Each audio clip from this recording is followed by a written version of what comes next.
हमारे प्रदेश में बहुत से किसान भाई खेती के साथ साथ गाय भैंसों का भी पालन करते हैं और इनके लिए हमारे जिन किसानों ने हरे चारे वाली फसलों में मक्का की फसल लगा रखी है, उनको इस फसल से अधिक हरे चारे की प्राप्ति के लिए कुछ जरूरी कार्यों को करना आवश्यक होता है ताकि गर्मी के मौसम में भी हरे चारे का अधिक उत्पादन मिल सके। और इस बारे में जानकारी दे रहे हैं राजस्थान कृषि महाविद्यालय उदयपुर के सहायक आचार्य डॉक्टर RS चौधरी।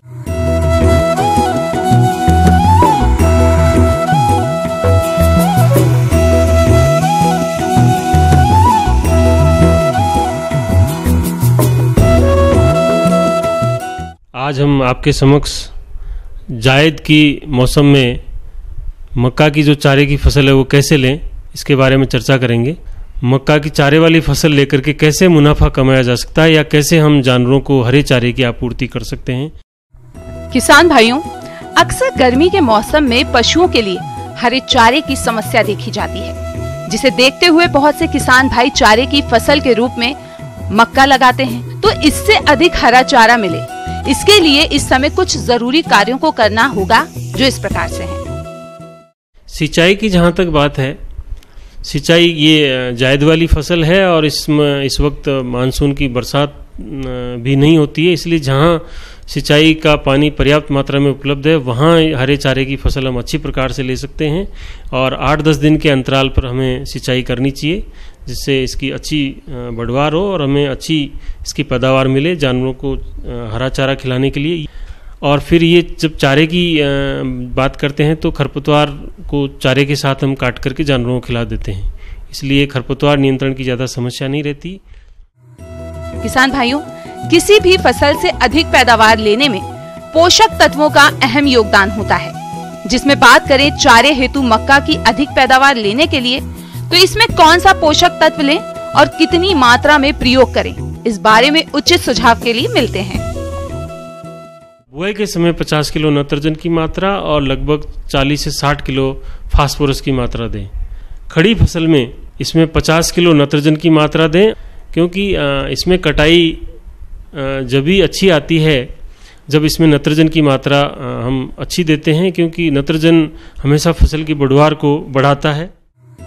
चारे के लिए बोई गई मक्का की फसल से अधिक चारे की प्राप्ति हेतु कटाई का सही अवस्था सबसे उपयुक्त होती है, इस बारे में भी जान लेते हैं। कटाई इसमें जो है लगभग 60-65 दिन बाद हम कटाई लेते हैं और इसमें जब फूल निकलने की स्थिति हो उस टाइम जो हमें चारा मिलता है मक्का का हरा चारा, वो सर्वोत्तम होता है और जानवरों के लिए बहुत ही अच्छा एक स्वादिष्ट चारा मिलता है। 1 हेक्टेयर की यदि हमारी फसल है तो लगभग 400 क्विंटल हरा चारा हमें आसानी से मिलने की संभावना रहती है। जायद के मौसम में उगा करके और जानवरों को हरा चारा आसानी से खिला सकते हैं, ये एक अच्छी संभावना है। हमारे राज्य में खरीफ मौसम में धान की खेती मुख्य रूप से श्रीगंगानगर, हनुमानगढ़, कोटा, बूंदी, बांसवाड़ा इत्यादि जिलों में की जाती है।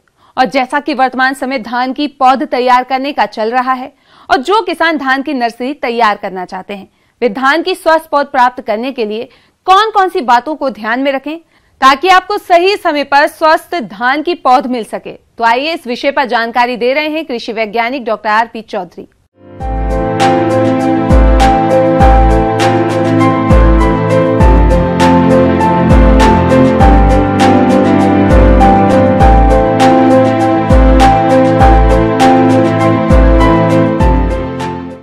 किसान भाइयों, इस समय आ गया धान की नर्सरी का जो है किसान कैसे डालें हैं किसान भाई, क्योंकि धान हमारा प्रमुख फसल है, प्रमुख खाद्यान्न है और इसका नर्सरी बहुत महत्वपूर्ण होता है, क्योंकि नर्सरी अगर अच्छा होगा तभी हमारा जो है फसल अच्छा होगा।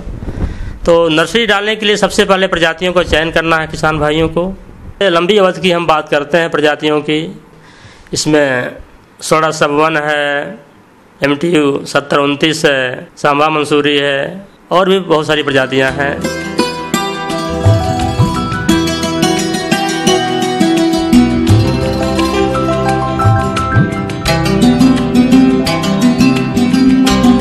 सबसे पहले ध्यान रखें कि हमको बीज कितना लगाना है। बहुत सारे किसान भाई गलतफहमी में रहते हैं कि बीज की मात्रा बहुत ज़्यादा लगा देते हैं। बीज की मात्रा हमको जो संस्कृति की गई है उसी के अनुसार लगाएं।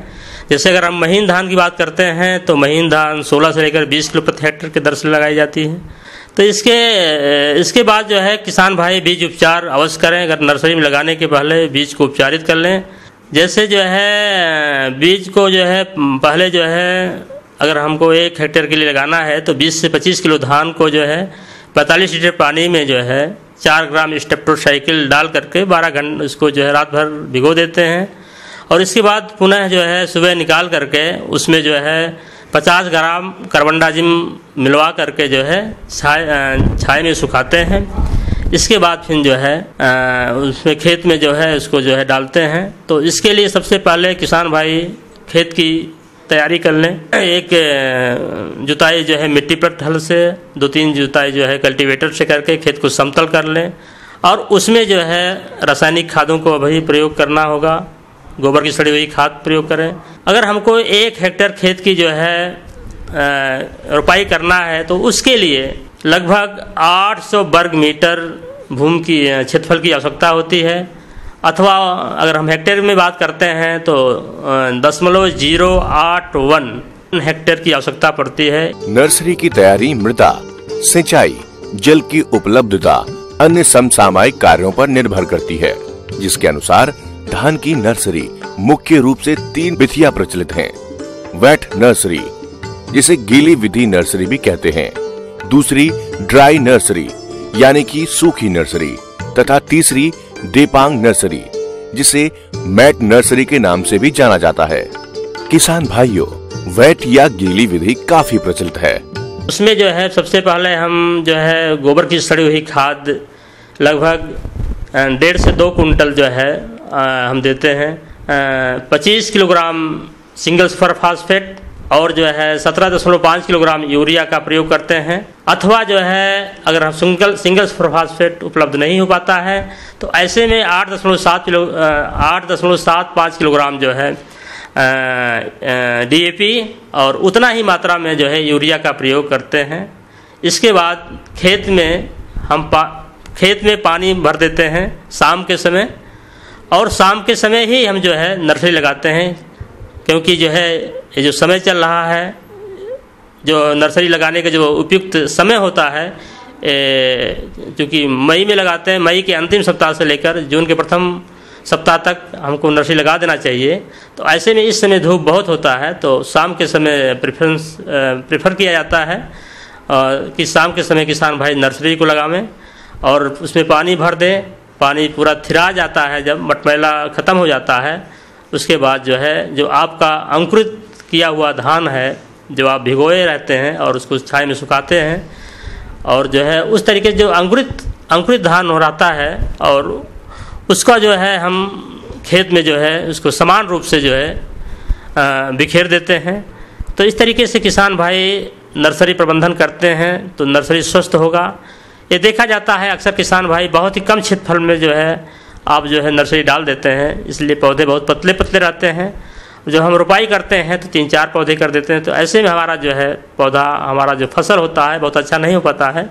तो ये ध्यान रखें कि जो है जो क्षेत्रफल संस्थित की जाती है उतना क्षेत्रफल में डालें, बहुत कम क्षेत्रफल में ना डालें, ताकि उनका नर्सरी बहुत अच्छा हो और उसमें जो है उसका पौध विकास करे और उसको ताकि जो है जो हमारा फील्ड होगा, जो हमारा मुख्य क्षेत्रफल जब उसमें हम रोपाई करेंगे उसमें अच्छी तरीके से फसल चले।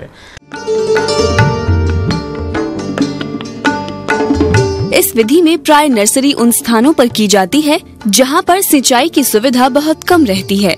इसके लिए पहले खेत की 3 से 4 जुताइयां करके उसके बाद पाटा चलाकर मिट्टी को भुरभुरी बना लेते हैं तथा खेत में खरपतवार एवं पिछली फसल के अवशेष को निकालकर खेत को पूरी तरह साफ कर देते हैं। इसके बाद कंपोस्ट खाद को अच्छी प्रकार से मिट्टी में मिला देते हैं। तैयार किए गए खेत में 1.25 मीटर चौड़ी, 8 मीटर लंबी तथा भूमि से 20 सेंटीमीटर ऊंची क्यारियां बना लेते हैं। 2 क्यारियों के बीच में 30 सेंटीमीटर चौड़ी जल निकास हेतु नाली छोड़ दी जाती है। इस प्रकार बनी क्यारियों में 10 सेंटीमीटर दूरी पर बनी कतारों में 2 सेंटीमीटर गहराई पर पहले से भिगोकर अंकुरित किए बीजों की बुआई की जाती है। बुआई के समय ये ध्यान देना चाहिए कि बीज अच्छी प्रकार मिट्टी से ढक जाए। इसके बाद बनी हुई नालियों द्वारा क्यारियों की सिंचाई करनी चाहिए। इस विधि में ये भी ध्यान रखना चाहिए कि बुआई के बाद 4-5 दिनों तक क्यारियों के ऊपर पानी की हल्की परत बनी रहे। यदि आप श्री विधि से धान की रोपाई करना चाहते हैं तो इसके अंतर्गत मात्र 2 किलोग्राम धान बीज प्रति एकड़ की जरूरत होती है। रोपाई के लिए नर्सरी मात्र 8 से 12 दिन का ही होता है।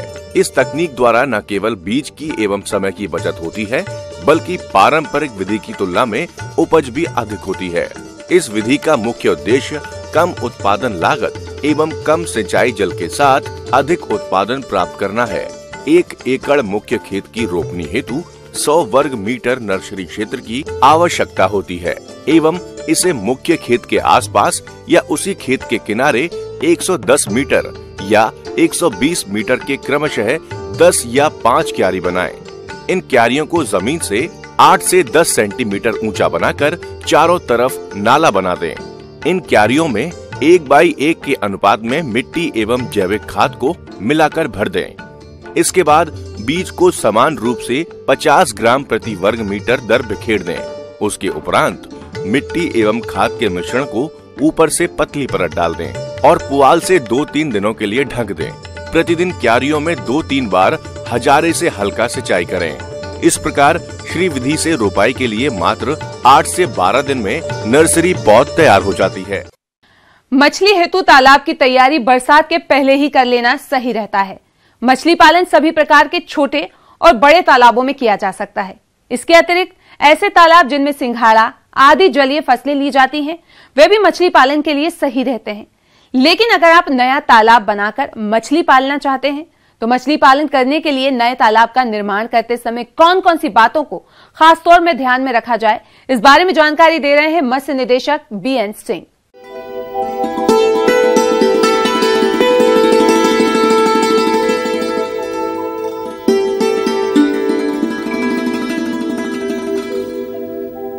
किसान भाई इस समय नए तालाब का निर्माण कर सकते हैं, क्योंकि इस समय मौसम उसके अनुरूप है। किसान भाई लो लैंड एरिया, जो निचली ज़मीन हो या जहाँ पे कोई काम में आ रही हो, वहाँ पे किसान भाई अपना तालाब बनवा सकते हैं। हमारे प्रदेश में मत्स्य पालन प्राय गांव एवं कस्बा में निर्मित पारंपरिक तालाबों में, जो कि मुख्यतः सामुदायिक प्रयोजनों के लिए बनाया गया, में किया जाता रहा है, जिसके कारण मत्स्य उत्पादकता एवं उत्पादन में आशातीत वृद्धि नहीं हो पाई है। तालाब मत्स्य उत्पादकता में बड़ी खाई के प्रमुख कारणों में तालाबों का वैज्ञानिक तरीके से निर्मित न होना भी प्रमुख है। तालाब बनवाने के पूर्व पहले तो ये ध्यान रखना है कि जहाँ भी तालाब बनवाना है वहाँ की जमीन 2 इंच जुतवा के पूरा खिंचवा के एक किनारे टीले के रूप में इकट्ठा कर लें, क्योंकि जमीन चाहे खेती हो चाहे मत्स्य पालन हो, जमीन की ऊपरी सतह 1 से लेकर 2 इंच की मिट्टी ही काम में आती है। और तालाब जहाँ तक बनवाने का सवाल है, तालाब आयताकार तालाब बहुत बढ़िया होता है।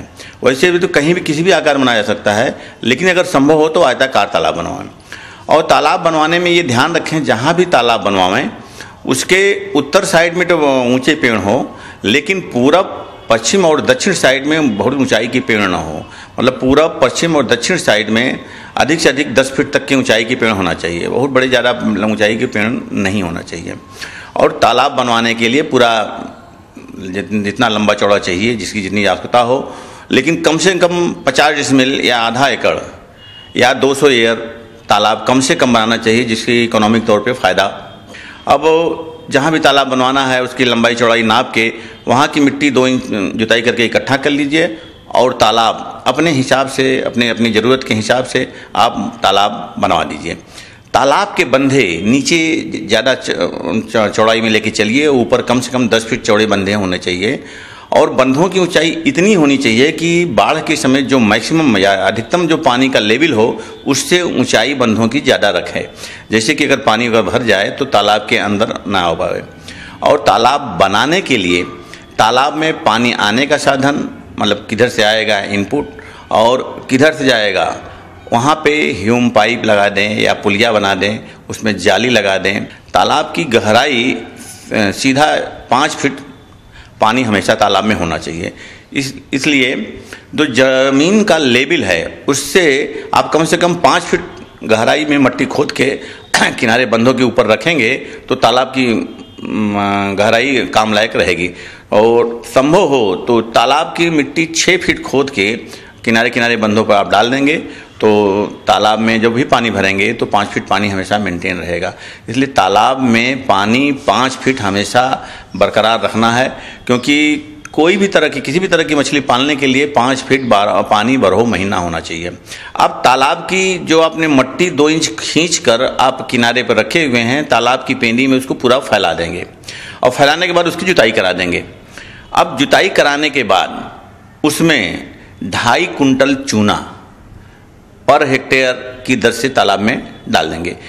इसके बाद 10 से लेके 20 टन गोबर की सड़ी हुई खाद उस तालाब की जुताई के बाद उसमें डाल देना चाहिए। और जब ये जुताई करने के बाद आपने कंपोस्ट खाद डाल दिया और चूना डाल दिया, इसके बाद इसमें आप 5 फीट पानी भर देंगे। जब 5 ये सब प्रक्रिया आप 15 जून तक कर लें, तालाब का निर्माण कर लें। निर्माण करने के बाद उसकी बंधों की दरेसी की जाती है, मतलब दुरमुस लेके उसकी पिटाई की जाती है, जैसे कि बंधे की मट्टी दब जाए और पानी छिड़क छिड़क के बंधों को मट्टी दबाई जाती है। जब 5 फीट पानी भर लेंगे तो 15 जून के बाद इसमें नेचुरल खाने के लिए प्लैंकटन का उत्पादन करने के लिए केमिकल रासायनिक उर्वरक डाला जाता है। इसमें 25 kilo single super phosphate, 20 kilo urea, 4 kilo muriate potash per hectare की दर से तालाब में इसको घोल के डाल देते हैं। इससे नेचुरल खुराक, जिसे प्लैंकटन कहते हैं, बनता है। इस तरह मछलियों का तालाब का निर्माण कर शुरुआत में इस तरह मछलियों के उत्पादन किया जा सकता है।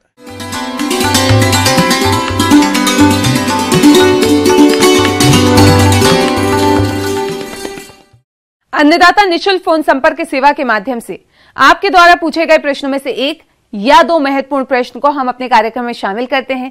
इसी के तहत आज का चयनित प्रश्न और उसका जवाब इस प्रकार है। अन्नदाता निःशुल्क फोन संपर्क सेवा के माध्यम से पूछे गए प्रश्नों में से आज हमने जिस प्रश्न को कार्यक्रम में शामिल किया है उसे पूछा है ग्राम अड़कोलिया, जिला उदयपुर के कृषक शिवकांत राठौड़ ने। यह खरपतवारों के समेकित नियंत्रण के बारे में जानकारी चाहते हैं। तो शिवकांत राठौड़ जी, आपकी जानकारी हेतु प्रस्तुत है कार्यक्रम का यह अंश।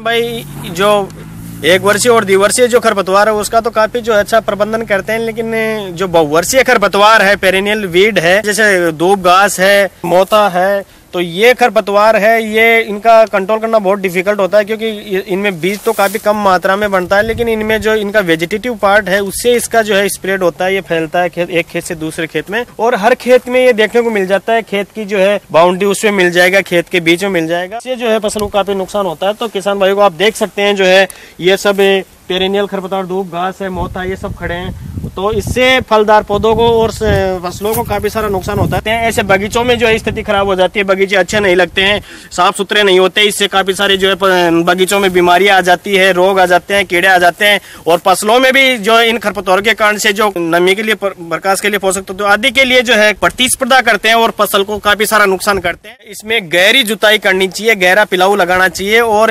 अप्रैल मई के महीने तक, 2 महीने, अप्रैल मई जून तक इसको जो है सोलराइजेशन होने देना चाहिए। गहरी जुताई करके उसमें कल्टी चलाते रहना चाहिए। ऐसा यदि किसान भाई 2-3 साल तक करेंगे तो 70-80% तक किसान भाई इस पे काबू पा सकते हैं, इसको कम कर सकते हैं और इससे जो फसलों को नुकसान हो रहा है उसको काफी कम किया जा सकता है।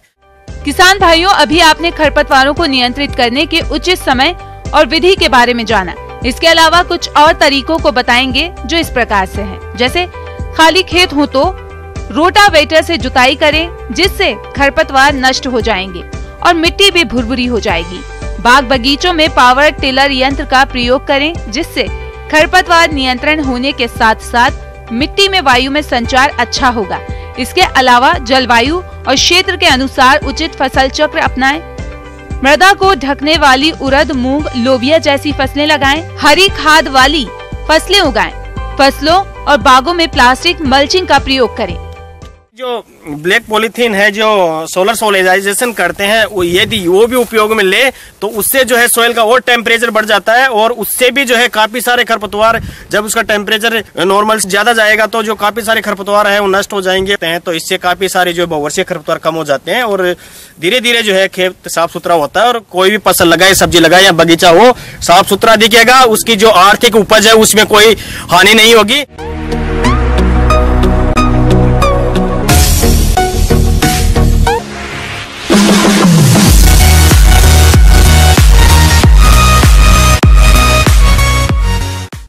आइए अब एक नजर डालते हैं राज्य के कुछ चुनी हुई मंडियों के प्रमुख फसलों के बाजार भाव पर।